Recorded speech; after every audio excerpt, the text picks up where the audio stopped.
Hey guys, YouTuber Nerd here. Alright, now here I am continuing on with my horror movie reviews for the year. Alright, and now for my next review. Now this is going to be a review for the Texas Chainsaw Massacre. Yeah. So this was another movie that I actually did want to talk about last year, along with Alien. Yeah, but yeah, like I said in my last review when I reviewed Alien, yeah, due to like some constraints, and me like having to I had to pull out a couple of reviews, and yeah, and Alien and this film were two of the two that I had to cut from doing last year. Yeah, but yeah, I am glad that I could at least now talk about them this year. Yeah, and I gotta say, yeah, this really was a pretty good movie. I mean, yeah, just gosh, I mean the the idea of this film, like gosh, this is really just like a very it's a very dark and twisted movie. Yeah, I mean, between this movie and Evil Dead, how could anybody actually go out into the woods without being afraid that something like this could actually happen? Like seriously, just oh my gosh, just really, I mean, the story is just like so dark and twisted that it really makes you wonder what kind of sick minds that the writers for this movie really did have. I mean, just yeah, this is just like such a like a yeah, this is really just like such a twisted movie because yeah, what it's really about is it's about a group of people, kind of once again similar to Evil Dead. It's about a group of people that are coming through the woods, and as they're um uh, going through the woods, they end up falling victim to some crazy psychopath. Yeah, and then yeah, then it's later revealed that it really is just like a group of cannibals. So yeah, so just oh my gosh, really, just really, I mean, it really does make you wonder how many people did suffer nightmares after watching this movie. Because yeah, I mean, I really have a feeling that this movie really did give people a lot of nightmares about something like this really happening to them. I mean, yeah, like I was just asking, how could people actually go out into the woods and not be afraid that something like this could really happen to them? Yeah, because yeah, this is just like a really twisted movie. Yeah, so one thing that I'm sure that some people may gripe with about this movie is that the title of the movie does seem like a little bit misleading because I mean when you hear the title, the Texas Chainsaw Massacre, you probably expect a film like this really just be like a real gore fest and something just really brutal, and that's really not what the movie is. Yeah, the movie is like it's really a lot more suspenseful and mysterious, and you really don't see a whole lot of blood. Like you do see a lot of people killed, but yeah, it's not really you're actually seeing a lot of gore and blood in the movie. Yeah, so despite the title, this film is really not the gore fest that a lot of people may expect it to be. But yeah, this really is a pretty good movie, and yeah, and I really do think it is the one of the ultimate definitions of a true really frightening horror movie because I mean just the thought of this really happening, it really does really make you really on edge. Yeah, yeah. So the premise of the movie is pretty simple. What it really is it's about a group of people, like I was saying, that um they are traveling through the woods, and then they eventually come across this farmhouse, and then it turns out there's a psychopath in the house that is going around killing everyone. And yeah, and as you are seeing well what they really do have inside the house, it really does really become more clear what the group of people in this movie are really dealing with. So yeah, so it's a very chilling idea for a movie. Yeah, so of course, Texas Chainsaw Massacre, like it's known for like having the the monster Leatherface in it, yeah, and the main killer for the movie is Leatherface, yeah, and Leatherface isn't really like a as popular as like a lot of the other like classic horror movie monsters, like yeah, not like Freddy Krueger and Jason and Michael Myers and Chucky and so on, yeah. Leatherface isn't on their level, but yeah, Leatherface is still like a pretty well known horror movie monster. Yeah. So this film really does have that distinction. Yeah. And really just yeah, like I said, it really is just like a pretty um uh, twisted movie just as you're seeing like all this stuff happening, like it really does just like really make you wonder like how twisted are the minds of the writers of this movie. I mean, it's like if Tim Burton was actually like in a mental ward. Like it's like that crazy of an idea. So yeah, just I really don't know what else I can really say about it, but yeah, it really is just like a it is like a really good movie. It tells a very good story, and just yeah, it really just really is just like such a very dark story to it. So yeah, so I just really don't know what else I can really say. But yeah, it is still it is a really good movie. I would probably give this film 3.5 stars out of 4. Yeah, so I just really don't know what else I can really say about it.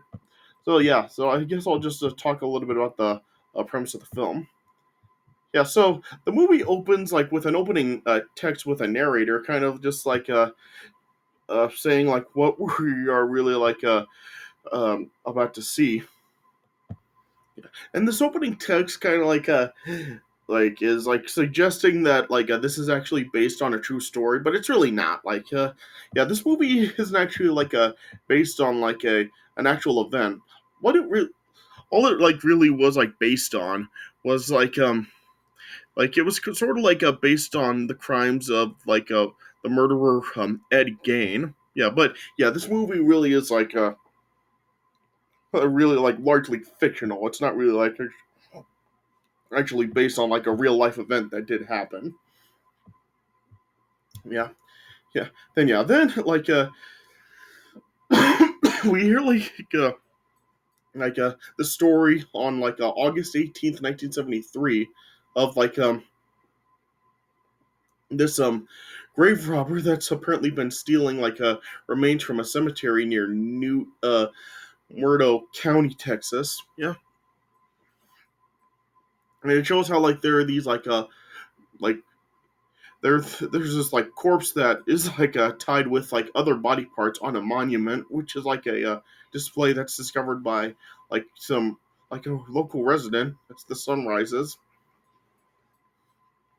Then it shows how like there's like these like this group of 5 people that are like taking a road trip through the area, which consists of like the main character, Sally Hardesty, her handicapped brother Franklin, and yeah, 3 other friends, Jerry, Pam, and Kirk. Yeah, and yeah, and during their drive, like they stop at the cemetery to check the grave of their of Sally and Franklin's grandfather.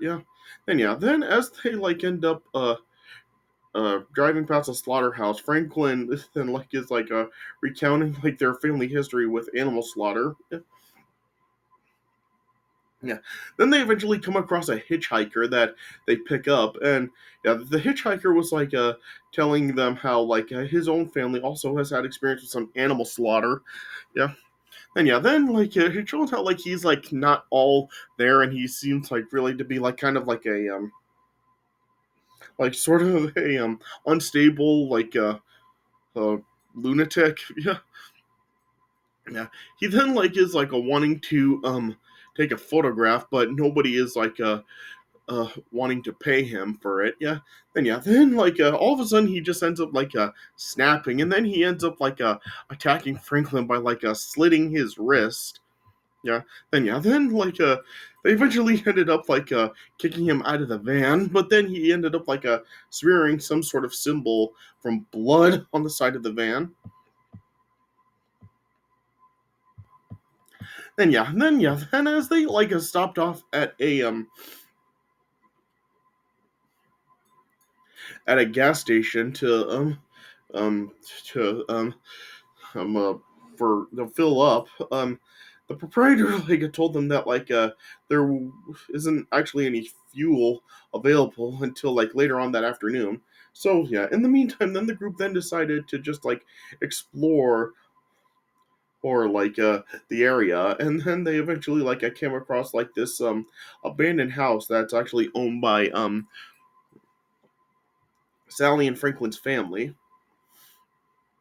And then yeah, then eventually as a Kirk and Pam went off on their own, they eventually discovered another house that's shows is running some gas powered generators. Yeah, and then then seeing if they could try to get gas for their van, Kirk then went to the house, and as he was trying to see if anybody was there, then it just showed this huge this a big guy that was wearing a skin mask, which was of course Leatherface. He ended up then just killing Kirk by beating him with a hammer. Yeah, and yeah, then as Pam went into to look for Kirk. Then she eventually discovered the living room was contained with a whole bunch of bones from both human and animals. And yeah, then eventually Leatherface just saw her. Then yeah, then he took her and then impaled Pam on this large meat hook, and she was just hanging there. Then yeah, then the Leatherface then just ended up using a chainsaw to dismember Kirk's body right in front of Pam. Yeah. Yeah. Then yeah, then later on that night, then like a as Jerry then was trying to look for Pam and Kirk, he then eventually came across the house. Then yeah, then he eventually discovered Pam's body that was still alive at that point and was just spasming inside this freezer. But then yeah, then Leatherface then discovered Jerry and beat him with the hammer, killing him as well. Yeah. Yeah. And yeah, and then later on that night, then as Sally and Franklin then were wondering where the other three were, they then eventually decided to go and try to find them. Yeah, and as they were searching, eventually then they got ambushed by Leatherface, and then yeah, Leatherface then eventually ended up killing Franklin. Yeah, then yeah, then there were.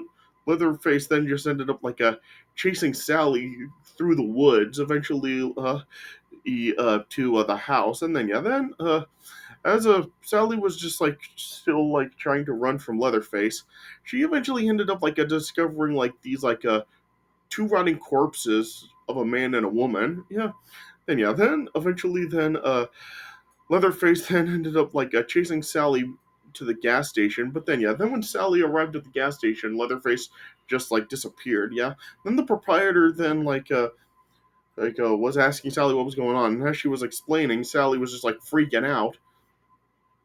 And, the proprietor was just at first he was just trying to really give Sally some comfort to calm her down, but yeah, then it was eventually then like uh, he ended up just subduing her, and then just brought her back to the house. Yeah. And it showed also how the hitchhiker from earlier on was also there as well. Then the proprietor was scolding him for what he did at the cemetery. Yeah, and the hitchhiker was then identified as the grave robber, or that was talked about in the beginning of the film. Yeah. Once they arrived at the house, then Leatherface was then there as well, and then it was revealed how Leatherface and the hitchhiker are actually brothers. And there's yeah, then yeah, then as they had uh Sally just restrained him basically, yeah, like they then like then revealed how they were the proprietor, Leatherface, and the hitchhiker were all part of this cannibalistic family. Yeah. Yeah, and they lived it in this house with all the bones and dead bodies and corpses and stuff. Yeah, then Sally was just freaking out, and this is admittedly something that is kind of annoying. Basically for the last 15 minutes of the film, all Sally really does is scream like just for like the last 15 minutes, it's just constantly like that like goes on forever. Like I like just eventually like had to mute this movie while I was watching it because I just couldn't take any more of the screaming. So yeah, so I guess this is like one of the cons to the movie, just like how annoying Sally's constant screaming is. Yeah, but yeah, then like it shows how like then they had like this like that old man a corpse that they refer to as grandpa. And yeah, then they like ended up like cutting Sally's finger so that the grandpa can suck her blood somehow. Like it's not really entirely clear how this is possible if it's just a corpse. Yeah. Yeah, and then the next morning, then like as the men were like bickering with like trying to figure out how to kill Sally, they then eventually decided to let Grandpa in on the activity to kill Sally with a hammer. But yeah, they like the Grandpa just was not able to like grip the hammer. Yeah, and eventually Sally was able to like break free, and then yeah, then she like was like broke out of the house and then just like ran through a road in front of the house with the hitchhiker and Leatherface pursuing her. Yeah, yeah. But then yeah, then eventually the hitchhiker ended up being ran over and killed by a oncoming truck. Yeah, yeah. Then as the truck driver was then like trying to like help Sally. You seeing Leatherface chasing after her. The truck driver eventually then um uh, nailed a Leatherface with a big wrench that injured him. Yeah, but then yeah, then with Leatherface still like in pursuit of Sally, Sally then eventually was able to like flag a pickup truck that was passing by and was able to jump in the bed before Leatherface could actually destroy her. Yeah, and then yeah, then when Sally was like in the bed of the truck, then the truck just sped off with Sally just like uh giggly laughing. Yeah, and yeah, and then the movie then just ended showing how Leatherface was just like flailing his chainsaw around in frustration, and then yeah, and then it just like showed Leatherface like constantly like flailing his sledgehammer, and I mean chainsaw rather, not a sledgehammer. Yeah, just flailing his chainsaw around, and then it just suddenly cut to black. So yeah, so it ended really abruptly like that. So yeah, and that's how the movie ended. And so yeah, so I really do find it like kind of like odd that like this movie like it never does actually like reveal Leatherface's like true identity. Like he's just always wearing the mask here. Yeah. Plus he's never defeated, and plus I don't remember this movie actually getting a sequel. Like, did this movie get a sequel? Because I don't remember any sequel actually being made. So yeah, so I find it like kind of odd, like how this movie really just ends with like Leatherface pretty much not even being defeated or killed at all. Yeah. Yeah, and plus, yeah, what even happened to the proprietor? Like, yeah, there was nothing like even shown what happened to him, like whether he was killed or not. So yeah, so kind of like an odd way to end it like that, yeah. But yeah, this is like a really good movie, very disturbing concept, and yeah, and I'm sure that like this film really did give people like a whole ton of nightmares about going into the woods. Yeah. So yeah, so this is like a really good movie, and if you haven't seen it before, I would recommend giving it a watch, especially if you are a fan of horror movies. Yeah. So like I said, I would probably give this movie 3.5 stars out of 4. Yeah. So yeah, despite the fact that how annoying the last 15 minutes is with Sally screaming, yeah, and while I would say that probably does take away from the film, it is still overall really good film, and I do think that it is worth checking out for any horror movie fan.